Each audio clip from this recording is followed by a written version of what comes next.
Conversas de Sucesso. Apresentação: Rogério Mendelski.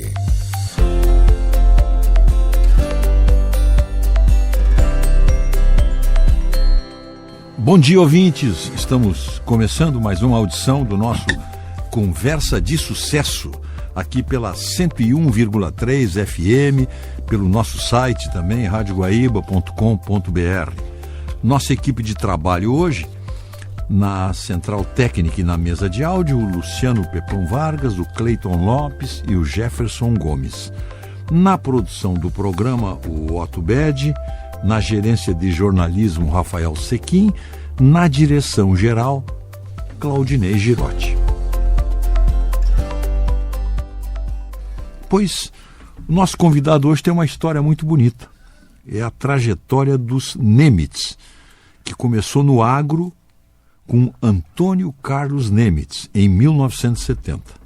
E tudo ia muito bem, até enfrentarem uma quebra de safra por infestação de gafanhotos, até parecia as pragas do apocalipse.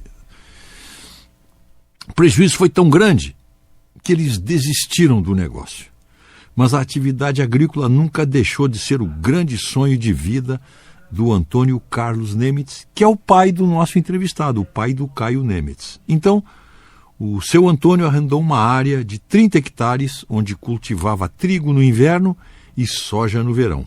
E aos poucos, ele expandiu o negócio e, em 1976, comprou uma fazenda maior. Mas outro problema surgiu no caminho. O solo da propriedade era arenoso e, para tornar aquelas terras produtivas, que muita gente acha impossível na época, o produtor partiu em busca de uma ajuda técnica. É o que ele diz, né? Eu sempre criei os meus filhos junto comigo na lavoura. A Carla e o Caio começaram a caminhar no campo. Hoje, os dois tocam a empresa, com estratégia focada principalmente na sustentabilidade financeira, ambiental e social. E nas propriedades da AgroNemitz, que é a atual empresa, existe a integração de várias atividades agrícolas. E agora, bom dia, prazer em te receber aqui, Caio. Bom dia, Rogério, bom dia a todos os ouvintes. É uma satisfação enorme mesmo poder estar aqui nesse estúdio, dividir com você alguns momentos, diante desse ícone da comunicação brasileira e desse veículo, que é um veículo tão querido, pelo interior a Guaíba é impressionante, né? Do Rio Grande do Sul. Quero frisar a audiência que a Rádio Guaíba tem, uma audiência de muita qualidade, de uma massa crítica, de muita qualidade no interior, principalmente do Rio Grande do Sul. Então fiquei muito lisonjeado por o convite, por bater esse papo com vocês aqui. Pois, Caio, tem uma coisa que me fascina aqui, que eu sei que vocês também agora estão envolvidos, é trem. Eu sou fascinado por trem. Onde tiver trem, se eu estiver viajando, eu pego o trem. Então, eu vejo que agora, para otimizar o escoamento de grãos de vocês até o porto, a família Nemitz decidiu reativar um antigo terminal de trem que existia dentro da propriedade. Como é que é essa história do terminal aí? Tá bem. O trem, não é só você que ele fascina. Eu também gosto muito de logística. Então, e infraestruturas em logística, porque acompanha um pouco nos lugares desenvolvidos do mundo. Tem que ter trem. Os lugares que tivemos oportunidades de conhecer no mundo desenvolvido, no mundo que gera prosperidade, há infraestruturas logísticas adequadas. E nós esquecemos isso ao longo dos anos. É mesmo. O Brasil e o Sul, o Rio Grande do Sul, montou uma malha ferroviária muito interessante na época, nos anos 50, 60, quando contratamos os ingleses para fazer a nossa malha ferroviária. Exatamente. Eu não sei só por que nós aqui na Malha Sul ficamos com a bitola métrica. Se faziam na Argentina, estavam fazendo na mesma época, a bitola deu 1,40, se fizeram em São Paulo deu 1,60. A informação que temos que é uma questão de segurança. Isso.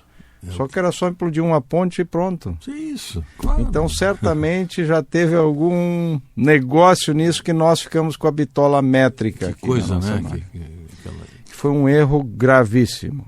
Mas mesmo assim, O Brasil, o sul do Brasil, a Malha Sul, que hoje é Paraná, Santa Catarina, Rio Grande do Sul, belisca um pouquinho de Mato Grosso do Sul, montou uma malha muito adequada para a época. Claro. Lá nos anos 50 e 60, quando os ingleses construíram essa malha. Se você gosta de coisa assim, Rogério, tenho certeza que os ouvintes também gostam, sabe que nós temos a maior ponte ferroviária da América Latina ali no trecho do Tigre ao Caciqui, que passa no Rio Santa Maria ali. Santa Maria, São 1.560 metros de ponte. Uma ponte construída nessa década de 50 e 60 que não tem um parafuso, é só rebite. E não flochou um rebite até hoje. Olha a qualidade. Tudo feito manualmente, aquela com uma outra qualidade ponte que impressionante. tem ali entre Uruguaiana e Itaqui também ali, né? Sim, a ponte que hoje é usada rodoviária. Rodoviária, mas era a ponte pro Era trem, uma né? ponte ferroviária. Era uma ponte ferroviária, né? Sim, também então, no mesmo estilo, né? Mesmo estilo. Então, é impressionante a qualidade feita na época. Né? Muito bem. Evoluímos, começamos a fazer carga e principalmente passageiros na época. A nossa turma da fronteira oeste vinha no trem húngaro a Porto Alegre. Tem gerações que estudavam em Porto Alegre. Que vinham de Uruguaiana, de Livramento, de Jaguarão, morar numa pensão em Porto Alegre. Embarcavam muitas vezes nas estações que tinha nas suas fazendas, próximas às suas fazendas, com uma malinha para vir a Porto Alegre, retornavam, desciam lá perto da fazenda. Então, o trem húngaro tem um saudosismo muito forte lá na fronteira oeste. Eu já fui para aquela zona lá ainda de Maria Fumaça uma vez. Eu pegava de Santa Maria em diante, ali a distribuição, né? Você ia para Caciqui, né? Ali era outro polo, né? O hub, hoje seria um hub. Isso, né? A malha ferroviária do Rio Grande do Sul, ela tem o seu hub, sua centralização em Caciqui. Foi o local escolhido na época do projeto como centralizador das linhas. E do Caciqui, nós descemos ao Porto de Rio Grande, vamos à ligação argentina, que na época foi feito via Uruguaiana e via São Borja, e ligamos ao norte, ao Brasil, principalmente via Passo Fundo, a ligação vindo por Porto Alegre também, e Porto Alegre Passo Fundo. Enfim, foi uma malha para a época, um desenho... Mas uma coisa, Caio, que eu não me convenço, por que nós desativamos isso aí? Bom, assim como o bonde em Porto Alegre, nós estávamos com o nosso metrô de superfície pronto, era só aperfeiçoá-lo, como é na Alemanha, como é na Suíça, como é em vários lugares. Por que isso? As coisas que acontecem que nós não entendemos, e quem é da iniciativa privada, como a gente, que busca o desenvolvimento, a prosperidade, busca o avanço dos negócios, a gente não entende uns retrocessos que temos impressionantes na sociedade. Nós criamos a Rede Ferroviária Federal, que foi uma empresa criada para gerir a malha ferroviária. Federalizada porque era a aviação férrea do Rio Grande do Sul. Né? Isso. Esta foi uma empresa que montou um grande negócio, mas como uma empresa pública, ela foi inchando ao longo do tempo. Começou a ter seus vícios, começou os males do ser humano com os seus negócios dentro do bolso, e a rede começou a ter uma inoperabilidade, ou começou a não conseguir mais manter o padrão de manutenção da rede. E a própria rede federal, antes da privatização, começou a diminuir os trechos de atendimento. Parou os trens de passageiros, começou a diminuir os trechos. Isso antes da privatização.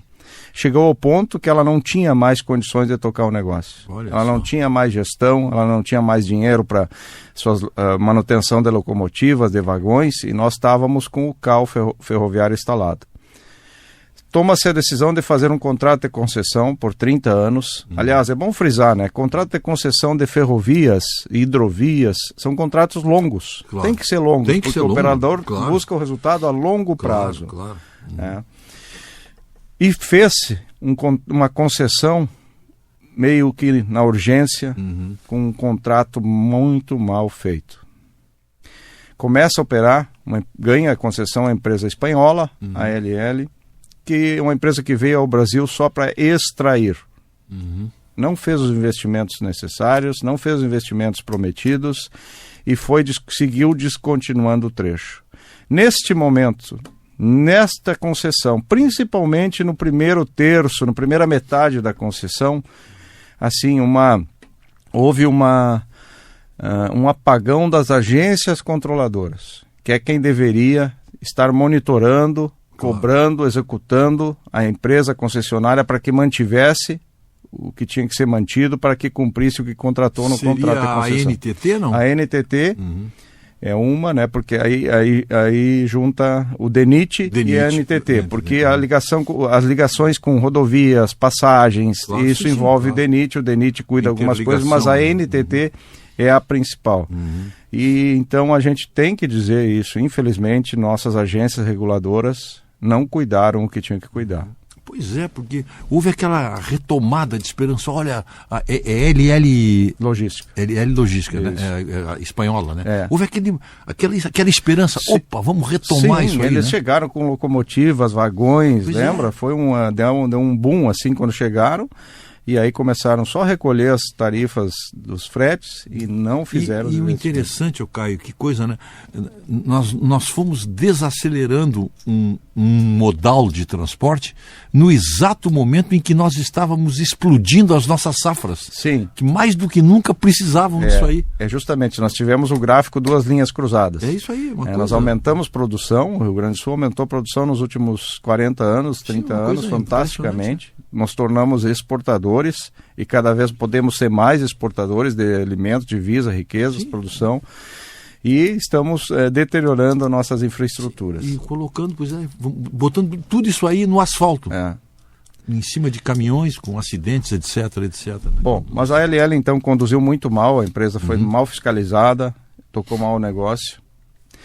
Nisso a Cosan, que a LL tinha uma operação em São Paulo, Mato Grosso também, que era do álcool, do açúcar, que a Cosan era a maior cliente, tinha ligação com os portos de Paranaguá, de Santos, que era o grande movimento de açúcar e álcool. Sim, claro. Ela também não atendendo bem a Cosan compra a LL, cria a Rumo, que é o braço logístico da Cosan, e assume o contrato aqui no Rio Grande do Sul. A partir de quando a Rumo assumiu o contrato no Rio Grande do Sul, as coisas... Uma empresa nacional, a Rumo. A Rumo é uma empresa de capital aberto. Capital aberto. Hoje ela está na Bolsa, mas ela é uma empresa que foi a empresa nacional. Controle nacional. A Rumo começou a mudar um pouco a gestão e começou a deixar as coisas um pouco mais claras, mas não tinha mais o que fazer porque já estava deteriorado, já estava ruim, e a Rumo também não fez os investimentos na Malha Sul necessários para retomar. Ela sempre alegando que estava com tempo de concessão curto. E os últimos anos, nós tivemos a oportunidade de, junto com a Farsul, fazer um estudo da questão logística do Rio Grande do Sul, baseado no PELT, que é um grande estudo que a gente tem de logística no Rio Grande do Sul. É um estudo muito bem feito. A Farsul está junto? A Farsul fez esse estudo. Sim, imagino, por exemplo. E fizemos um trabalho mostrando ao governo a necessidade de retomar esse modal ferroviário e principalmente a necessidade da intermodalidade. Claro. Porque os modais precisam conversar. Nós temos trechos que tem que ser de hidrovia, nós temos trechos que tem que ser de trem, nós temos trechos que tem que ser rodoviário. O nosso maior transporte ainda seguirá o rodoviário, mas nós temos trechos que podem e devem ser ferroviário ou hidroviário. Caio, eu participei como jornalista da inauguração daquele modal ali em Estrela, hidroferroviário. Ótimo, né? Ali de Estrela. Que maravilha, né? Aquilo ali. E como é que está aquilo ali? Faz muito tempo que eu não... Estrela... Eu fui na inauguração, quando acho que foi o Andreasa que inaugurou, sim, se não me engano, o ministro Andreasa. Andreasa. Ideia muito boa, porque tem tem toda aquela produção ali, vem dali de cima, nordeste, né? do estado norte, que chega até ali, dali pode seguir hidrovias, claro, ou ferrovias, né? Ali tem uma interligação muito interessante. Ela está operando muito pouco depois das nossas enchentes, das nossas chuvas, o assoreamento que deu não permitiu mais, agora parece que já estão de novo com a questão da dragagem alinhada. Mas enfim, a nossa questão hidrovia ela está funcionando Porto Alegre e Rio Grande, e aqui ali em aquele terminal que tem aqui em Guaíba, que também funciona para Rio Grande. E esse terminal aí de vocês aí, que lá nessa área, dentro da propriedade de vocês, era um terminal que estava desativado? Isso, Fazenda Cerro do Tigre, ela tinha um terminal que recebia fertilizantes e expedia grãos. Olha só. Expedia arroz para São Paulo, e expedia soja para Rio Grande. Isto antes da Agronemis, quando era Eurico Dornelles e família os proprietários. Perfeito. Lá. Feito, claro, da maneira daquela época, era um desvio pequeno, né? Um desvio pequeno, que só tinha 5 vagões, as cargas e as descargas eram manuais. Sim, mas... E aí nós chegamos na Fazenda Cerro do Tigre em 2008, nós adquirimos a Fazenda Cerro do Tigre em 2008, e em 2009 nós procuramos a concessionária para saber do interesse dele. Estava abandonado mesmo? Estava abandonado, estava parado. O terminal ali, o prédio... Tudo abandonado. Só estavam os trilhos ali. Então. Não, e ainda tinha a linha via Argentina, que cruza ali, no Tigre, Alegrete e Uruguaiana. Né? Então estava funcionando a ligação com a Argentina. Então só cruzavam, mas o terminal estava desativado. Procuramos a concessionária e fizemos toda a concessionária, assim, manifestou interesse. Pois é, e aí fizemos o investimento no terminal. Né? É claro que nós não tivemos o retorno da concessionária como nós gostaríamos, né? Nós gostaríamos de estar operando muito mais, bem melhor que hoje, mas conseguimos embarcar soja para Rio Grande, já conseguimos fazer arroz para Rio Grande. Claro que precisamos muito mais, mas só para finalizar aquela sequência que nós vínhamos discorrendo ali da questão da descontinuidade histórica do transporte ferroviário. Então a Rumo, quando chegou, ela começou a dizer para o governo que precisava uma renovação de contrato, um alongamento de contrato para poder fazer os investimentos necessários e tal. Isso nunca foi levado a sério. Nós, quando tivemos oportunidade pelas entidades de fazer trabalho, nós dissemos ao governador do estado, quando entrou Sartori e Dr. Cairoli, que é um amigo vizinho nosso, a gente levou... Região ali de vocês, né? A gente levou o governador, e eu particularmente tenho uma ideia, eu defendo um ponto que a ferrovia gaúcha, o governo do estado do Rio Grande do Sul tem que botar ela embaixo do braço, esse projeto, e ir ao governo federal, sentar lá, chamar o governo e dizer, isso é importante para o Rio Grande do Sul. O Rio Grande do Sul tem que resolver isso, porque isso vai fazer parte, vai nos ajudar no desenvolvimento. Mas sem dúvida. Então o governo do estado precisa ser mais eficiente, mais efetivo nessa questão da ferrovia. Nós melhoramos alguma coisa, nós tivemos na gestão do ministro Tarcísio uma evolução em leis, na parte legal, para permitir operadores privados, operadores independentes, direito de passagem, que são coisas que quebram um pouco o monopólio e permitem alguém fazer um investimento em algum trecho que possa ser lucrativo. Por exemplo, as contratos de concessões de ferrovia no mundo sempre têm esses 2 itens: operador independente e direito de passagem. Né? Claro. O operador independente é quando uma empresa privada tem compra os seus vagões e contrata da concessionária a locomotiva e o pedágio para ela usar o trecho da linha. O operador independente é uma empresa privada, ela compra a locomotiva e os vagões e paga o pedágio para cruzar no trecho da concessionária. Agora mesmo a China, com medo de um conflito ali no Estreito de Hormuz, ali com o Irã e etc., 70% do petróleo do mundo passa por ali. A China construiu uma ferrovia. Irã, um porto do Irã, sim, até lá dentro da China, quase 4.000 quilômetros de ferrovia em 4 anos. Aliás, nós podíamos pegar um pouquinho os exemplos das construções da infraestrutura chinesas aqui, né? Eu brinco muito aqui, chamem os chineses. Nós estamos falando agora em fazer uma... aí pensando que é ruim, o que é bom, não, Trump não interessa. Vamos trazer essa mão de obra aí, pô. Não, com a legislação, com a legislação deles, né? A legislação deles. Deixa que nós somos amigos. O Gilmar Mendes agora mesmo disse: nós admiramos o regime chinês, fez uma declaração de amor. Então tragam os chineses, mas com seu regime de trabalho aqui. E eles administram. Estão falando em fazer uma ferrovia agora, não sei se o senhor viu, Porto Alegre Gramado. Sim, essa turismo, 100 quilômetros, tá? É isso. Os chineses fazem isso em 6 meses. É verdade. Em 6 meses resolve o problema. Mas enfim, houve uma descontinuidade geral incrível, impressionante, que traz um mal para a produção, para a prosperidade gaúcha e precisa ser revertido. Sem dúvida, sem dúvida. O que fizeram agora? O contrato vencia em 2027. Eles fizeram uma prorrogação, um tampão por 2 anos. Mas tem que fazer algo definitivo, estruturante para isso. Aí, né? Então tem que fazer uma nova licitação ou fazer uma nova concessão com a própria concessionária que hoje está, mas com termos adequada. Sem dúvida, sem dúvida. Uma das coisas é que todo o valor de outorga retorne para investimentos dentro da malha, para que possa ser recuperados muitos trechos. Sem dúvida, claro. Nós precisamos, mesmo com a linha métrica, Rogério, nós conseguimos ser bem mais eficientes do que somos hoje. Mesmo com a linha métrica. Mesmo com nós precisamos recuperar dormentes, cabeceira de ponte, porque ela é sinuosa, ela tem os trechos sinuosos que limitam velocidade média, limitam peso sobre eixo, mas se nós fizermos uma manutenção adequada, nós melhoramos muito a eficiência e usamos esse trecho.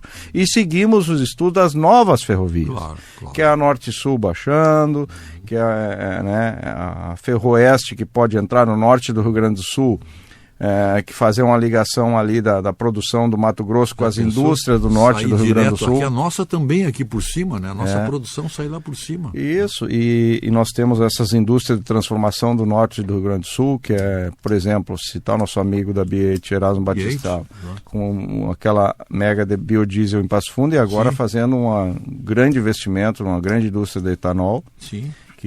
Que tendo esse transporte poderia... Com essa oferta de transporte, essa logística diferenciada. Sabe que a BH tinha um contrato, né? De transporte de combustível, de biodiesel para São Paulo, ferroviário, quando a enchente, após a enchente que destruiu trechos da ferrovia no norte, teve que cancelar o contrato, teve que buscar outras alternativas urgentes para poder cumprir o seu contrato lá em São Paulo. Então, nós precisamos que haja um olhar, uma ação, assim, um protagonismo do governo do Estado, para que chame os seus pares federais, que são os responsáveis por essas coisas, para que faça alguma coisa para resolver estruturalmente isso. Quando o Washington Luiz era presidente, ele dizia: governar é abrir estradas. Mantido isso aí, é a mesma coisa. Governar é fazer essa infraestrutura necessária, ferrovia, hidrovia. Nós temos tudo, Caio. O Rio Grande do Sul, essa malha fluvial que nós temos aqui, a natureza nos deu isso aí. É uma das mais perfeitas. Basta fazer pequenas integrações. Duque de Caxias tinha um projeto, ligar o Ibicuí ao Jacuí. Sim, Dom Pedro I. Dom Pedro I, sim. Então, veja só. Tem uma cópia lá dele. Olha só. Imagina se isso estivesse funcionando. Não, e assim, o que nós não conseguimos transmitir às pessoas, de uma maneira geral, à sociedade gaúcha, a importância da infraestrutura. Se nós tivermos uma infraestrutura adequada, nós vamos ter um custo menor para chegar até nós e para sair de nós qualquer produção e para chegar até nós qualquer insumos. Nós vamos ter um custo menor para qualquer vai ficar mais barato na mesa, né? Ele vai comprar tudo mais barato. Os itens de consumo vão se tornar mais, não só a comida, tudo chegar aos portos precisam. Outra coisa, nós estamos falando em ferrovia, porque é a sua paixão e do jornalista aqui também, mas as nossas hidrovias, a natureza nos deu essa hidrovia aqui, a Lagoa, Porto Alegre, Rio Grande. Sim, isso devia ter um trânsito intenso. Isso tinha que ter um tráfego intenso, não só de mercadorias, mas de turismo. Em qualquer lugar do mundo desenvolvendo isso. Imagine isso aí. Imagine os suíços terem isso aí, a Escandinávia ter essa natureza maravilhosa aí. Né? E nós eu tinha começado antes um raciocínio também que o ministro Tarcísio abriu um pouco a legislação, permitindo isso. Ele tinha uma visão muito clara das ferrovias. Especialmente. Eu tive 2 audiências com ele, levando os estudos que nós temos, através do nosso senador Heinz, que abriu as portas para a gente mostrar, e fiquei impressionado com como ele sabia da nossa ferrovia, e ele tem muito claro as conexões que precisamos, então foi uma pena não ter acontecido na gestão dele, essa nova concessão, a renovação da concessão. Mas ele ia tocar, se ele tivesse continuado, ele ia tocar. E ele sabia a forma, assim, viável, a melhor forma viável para se tocar, né? Porque ele disse, como a nossa ferrovia da Malha Sul, ela é uma das ferrovias menos atraentes financeiramente nas concessões brasileiras, porque as ferrovias do norte de São Paulo são ferrovias mais modernas, que elas têm um retorno melhor. Sim. Mesmo aqui tem um retorno, mas é menor. Então ele disse assim, nós temos que ter cuidado em rasgar o pala e querer abrir uma nova concessão urgente, que nós podemos, os investidores que podem querer ficar só nas melhores. Pois é, mas melhorou a legislação, ele abriu muita coisa, ele permitiu essas oportunidades na legislação para quebrar um pouco o monopólio. E isso foi feito no Rio Grande do Sul. Nosso amigo Camozato ali conduziu, tem essa frente parlamentar das ferrovias na Assembleia Gaúcha, que precisa ser bem mais forte. O Camusato não consegue reunir força dos seus entes na Assembleia Gaúcha. Deputados gaúchos, por favor, nós precisamos dar mais importância para a infraestrutura gaúcha. Vamos apoiar os projetos para ajudar nesse sentido. E são projetos, nós estamos falando da palavra, são projetos de infraestrutura que vai trazer um benefício para o nosso Estado em todos os segmentos da economia, em todos os segmentos da economia precisam desses projetos de infraestrutura. Então é louvável a iniciativa essa do trânsito Gramado Porto Alegre, do trem Gramado Porto Alegre de passageiros, louvável, vamos torcer que saia. Mas nós precisamos urgentemente repensar e fazer a infraestrutura de cargas do Rio Grande do Sul. Nós estamos ficando para trás hoje. A gente está ficando para trás no Rio Grande do Sul. Muito Os estados brasileiros se desenvolvem. Olha Santa Catarina, olha São Paulo, que é desenvolvida a infraestrutura. Caio, eu estava conversando hoje com o nosso produtor aí, o Otto. O Rio Grande do Sul era a terceira força econômica do país, está na quinta posição Mas hoje. deixa eu te dar um dado só, muito simples assim, mas ele é emblemático. Descargas de vagões no porto. Você conhece o Porto de Paranaguá e conhece o Porto de Rio Grande. O Porto de Rio Grande é um porto bem maior que o Porto de Paranaguá. Paranaguá descarrega 600 vagões por dia. Rio Grande, quando descarrega 200, bate palma. Tá aí. Olha só. Então nós precisamos ter descargas mais eficientes nos portos. Nós temos um projeto para fazer uma pera ferroviária no Porto de Rio Grande, que ia triplicar a velocidade de descargas de vagões de cargas no Porto de Rio Grande. Isso não consegue sair do papel, isso é viável economicamente para a iniciativa privada fazer. Nós precisamos abrir concessões lá no Porto de Rio Grande, nós precisamos fazer acontecer as melhorias na rede. Bom, Caio, estamos chegando aqui ao final, nosso papo estava ótimo, eu sou um apaixonado por tempo, isso. Parece, né? A gente fica conversando das coisas da fronteira. Mas vamos deixar para outra. Temos que falar da seu Antônio, da história dele. 2 frases aí da Agronemitz para nós aí, tá? Um minutinho para te falar, porque nós fizemos um desvio ferroviário na nossa conversa. Né? Assunto principal. Agradecer mais uma vez por estar aqui em nome da Agronemitz. A Agronemitz é uma empresa agropecuária que está lá há 55 anos produzindo alimentos na fronteira oeste. Sem dúvida. Meu pai é sediado ali em Manuel Viana, e dizer que é uma honra para nós poder ajudar, colaborar alguma coisa na produção e colaborar um pouco nesse tema de logística e infraestrutura, que eu sou tão apaixonado e tenho o sonho de ver isso desenvolvido no Rio Grande do Sul. E vamos nós dois aqui fazer um brinde para o seu Antônio Carlos Nemitz. Isso, um homem muita honra. Com muita honra, o homem que isso aí. Lançou a Agronemitz, né? Isso aí. Muito obrigado, Caio. Seja bem-vindo sempre aqui. Nosso programa vai chegando ao final. Você ouviu Conversa de Sucesso. Nos acompanhe na segunda-feira, às 6 da manhã, onde temos mais um encontro marcado no programa Agora. Bom domingo a todos e até lá. Você ouviu Conversas de Sucesso.